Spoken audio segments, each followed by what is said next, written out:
अनेक वेळा माझ्याकडे तक्रारी येतात की त्यांना न्यायालयात जबरदस्ती केली जाते पत्नीला परत घेऊन जायला. परत घेतो की नाही, घेऊन जातो की नाही, असे प्रश्न विचारले जातात.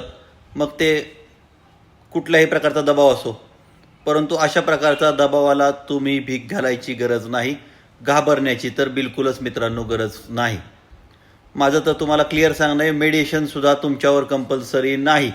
प्रोसेस कंपल्सरी असली तरी मेडिएशनला जाणं हे तुमच्यावर कंपल्सरी नाही, हे तुम्ही पहिल्यांदा लक्षात घ्या. त्यामुळे आज घेऊन जातो की नाही, ऑर्डर करू का, असे जर काही प्रसंग येत असतील तर आपण तक्रार देखील करू शकता. त्यामुळे कुठल्याही अशा दमदाटी किंवा कुठल्याही अशा फोर्स याच्यावर तुम्ही काही फारसं रिॲक्ट करून निर्णय घेणं चुकीचं आहे. तसा कोणताही निर्णय घेणं तुमच्यावर बंधनकारक नाही.